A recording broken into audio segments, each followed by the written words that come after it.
Welcome back today. Today I will be talking about a special tribe. Yo, I love this tribe. Yo, I love every tribe. Let me tell it. But, first before I talk about them, yo, peace and blessings. I hope you guys are having a very, very good week. Yo, positive energy all the time. Even though the world could be negative, keep it up. Keep the positive energy. And, yo, let's get into it. Time to learn about another tribe. Yo, I'm so excited today. Today we're going to be talking about the Himba people. The Himba people live in northern Namibia and southern Angola, and there are between 20 and 50,000 Himba people that we obviously somewhat know about. There probably could be more or so or less. But the Himba belong to the Bantu group of the African nations. If you don't know Bantu is like one of the biggest tribes in Africa. And the Himba speak, now don't kill me from this. Anybody from Namibia, especially from Himba, do not kill me. I'm trying to pronounce it, please. I've only talked English my whole life. I'm trying so hard, but it's in me, yo, because the motherland's in me. So the Himba speak, let's see, Ochi Himba. Correct me if I'm wrong, please. And the Himba raise cattle and goats, and they milk animals, and as well as other jobs, like, bringing water to the village and building homes, and this is all done by women. Women are strong, black women are very strong women, especially in the Himba tribe. And the women, they raise the children too. There's, situations where, one woman will raise the, have the task of raising all the children in the village. And she raises children of her own and those of other women, in the community, and men are more, involved in the political and legal matters, but we'll get more in depth in that in a minute. The Himba are livestock farmers, and, they breed goats and sheep, and, they count their wealth by their cattle, though, and they also farm crops like maize and millet, being the main two things, but also as far as having a livestock as their major source of like food, as far as milk and meat. For the Himba, they also eat chicken eggs, and they also eat wild herbs and my favorite, honey. If you ever get the chance, watch Himba and the honey. They get the honey right from in the desert from like these honey beehives, and I can only imagine how delicious it is. I mean, just fresh, organic. There is no word for organic because it just is natural, no chemicals. And I hope never, ever, ever for them. So, with that being said, the women also tend to do everything. Not everything, but they do a lot. Very strong black women, like I said. They tend to the housing. They tend to getting the water. They build protection for the cattle, so there won't be animals that are detrimental to killing the cattle, obviously, because that's something that's needed to be sustained for the Himba, and they also take care of the children and many other things. I mean, many other things that the Himba women do. Very, very strong women, very beautiful women. I actually love the Himba. If I didn't meet the right black woman, I would marry a Himba. That's one of the women I would marry. The men's main task is more so the livestock and the farming. Also herding, where the men will often be away for maybe a couple weeks, and the family would have to stay at home, and while the men are out there out for extended periods herding. And as well as they're herding, they also handle the animal slaughtering, the construction, and holding the council with the village headmen. So that is something that the Himba, I said Nimba. I know I have a friend named Nimba. Himba men do, as well as what the Himba women do. And now let's talk a little bit about what they wear. The Himba men and women, none of them wear shirts. Some do. Some Himba men wear shirts from time to time. But, as far as traditional clothing goes, the Himba men, majority of Himba men, and almost all of the Himba women don't wear shirts. And the Himba is a very famous tribe. They're also known as like the Red People, and they're in the northern Namibia area, like I said, and also in southern Angola. And the women usually paint themselves twice a day with red clay mix. And this is mixed with like butter, and this is why their skin is like a reddish color, and that's why they have the nickname the Red People. And they also wear short skirts made of goat skins, and they apply red clay to their hair as well. And at the end of this, they basically like have long, like it looks like long braids, and they put red clay, as well as on their skin to protect themselves from the sun. But when they put the long clay from their hair, it actually helps with the nutrients in their hair and to protect their hair. And at the end of these long clay, they have like where some of their hair comes out, and it's like a little mini Afro puff. It's very dope. It's very cool, like how they have their hairstyle like that. And they're very proud and very beautiful of it. If you ask them, they'll be like, this reddish clay makes them beautiful, and they just love that reddish, skin tone that they get from it, and it is very beautiful, very distinct too to them. And before the young women get to being older women, they also apply this. Everybody from the tribe, applies this reddish to their skin, as far as on the women's side. And before the women, the little girls become women, they go through puberty, and this is how you can tell if a woman is before puberty or married or after, and any kind of like stage in her life.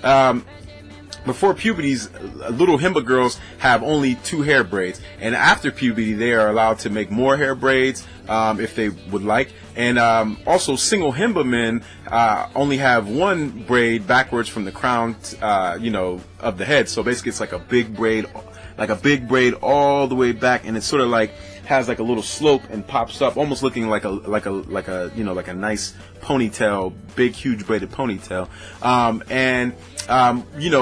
This is what the men have. And now when the men have this one long braid like I was speaking of, after that, when they get married, they actually tie their hair in like a turban. Their actual hair like in like a turban shape, and both the men and women have different ways of styling their hair, but they also both wear loincloths made of animal skin, and the adult women wear beaded anklets on their legs, like on the bottom of their ankles, and this is used to protect from snake bites, when they're walking around the brush in the desert and things like that. So the Himba have a very, very good and nice belief system. One of the ones that I love the most, because I'm all about traditional African gods. I feel that's the way it should be. Everybody might not believe me, but that's the way I feel it should be. And the Himba people worship the god Mukuru, and Mukuru, and as well as Mukuru, they also worship their ancestors. And there's a person that is in every family who is the fire keeper, and he's a very important person in the family. He keeps the family ancestral fire burning, and every 7 to 10 days he uses the fire to communicate with Mukuru and the family ancestors. The direct communication with Mukuru is not always possible, because the Himba believe that Mukuru is quite a busy guy. He's a god, and he's running around doing everything in the universe, and taking care of other things. So if Mukuru can't be reached, they feel like if a family ancestor comes, that is Makuru's, representation, and he sent a family member to basically hear out their thoughts, their wishes, their anger, their sorrow, or whatever it might be that they wanted to talk to him about. Now the Himba have faced a couple problems. The Himba live, relatively, I can't even say the word. Relativity, I can't even say it, so I'm not going to say it, but relative, and I'm going to stop real fast. I got to say this word. The Himba live relatively in an isolated community, and they manage to survive and keep their traditions despite the harsh desert environment that they live in. The nature hasn't always been the hardest problem that the Himba has had to deal with. A couple of examples of the problems that they had to deal with. Obviously, that Africa, all of Africa except for Ethiopia, was colonized by Europeans. So in 1904, there was a genocide that was organized by the German colonial authorities that were there at the time in control of Namibia, and they were led by let's say, if I can say his name right. Really don't care if I say his name right or not after all the bad stuff you done to my people, but let's say Lothar von Trothoff. And I'm not going to try again, because even if I get it wrong, that's what you deserve. You deserve way more than that for killing so many people. And he did this from 1848 to 1920. And in the 1980s, there was also a big, huge drought that killed off almost all the cattle. And with that drought, you know, it really was very detrimental for the Himba. The Himba survived, but a lot of people died, unfortunately. And to whoever who died, you know, rest in peace to all my ancestors who passed away during the drought and the colonial period. But since the 1990s, life has improved for the Himba somewhat. And, you know, a lot of them live in like protected areas that the government has sort of, you know, administered to them. But there's one big problem that the country is looking at and the world is looking at, and actually the Himba are very scared of. And this is that the Namibia government is trying to build a hydroelectric dam on the, you know, Kunene River. If I said that right, I hope I said it right. And many believe that building this dam could create floods, you know, that like basically endanger, you know, the Himba and their lifestyle. But hopefully there is a conclusion that is beneficial for both sides, the government and the Himba, and hopefully the Himba will always get to keep their tradition. They're very friendly people, but they do not want to be modernized as far as, you know, just in period, especially in the Western way. And I don't blame them, because I don't feel like any of us should be modernized in the Western way. I feel like if we have our own culture, and, you know, for the people that know it, unfortunately I don't, because I'm African American, at least to some extent, but for the people that know it, you know, I hope that they hold on to it, because there's nothing wrong with people having differences in this world and people living the way they want to live. So that was a nice little speech about the Himba. Yo, I love the Himba tribe. I really do. Like, I really love the Himba tribe. Like I said, if there was ever one of the tribes in Africa that I would marry, because I'm going to marry a black woman, but there was one of the tribes that I would ever marry, which is all of them, but ones that stick out the most that I would love, the pretty women. I love Himba women. I'm just so attracted to Himba women. I love that the way they do their hair. I love the way they, you know, apply the clay to their skin. I like the very just nice nature of them, but just a tidbit. It's like a tidbit of pride and sassiness, and I love it. And they're very advocate about their dances and their culture. And actually, sometimes they go into the main city and they're still traditional with the red clay, and they interact with people in the main city. They go shop, and they still live the way that they're supposed to live. So that was a little talk about one of my favorite tribes. I love Himba women. If there's any Himba women out here, yo, I love Himba women. I really do, you know. And I would, and also, oh, I forgot to say that men are allowed to have more than one wife. Most Himba men have 2 wives. So, you know, for the people that might get mad about that, yo, that's the way that, you know, they are. Different communities are different. Me myself, yo, there's nothing wrong with 2 wives. Why not? You know what I'm saying? Yo, I want to live the traditional way. Yo, why not? Why not have 2 wives? But it could be, depending on where you come from, 2 wives might not be the best thing. I really deal with 1 woman sometimes, depending on who they are, rather than 2, you know? Just, let's keep it at that. But, as always, my friends, I love the feedback. I love what y'all are doing. Yo, always stay up. Be happy. You know, always look back for your ancestry. Always look at your people and try to do the best you can and help them. And let's stick together. No arguments. And let's move on. And as always, yo, one love. Peace.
mama wa shibu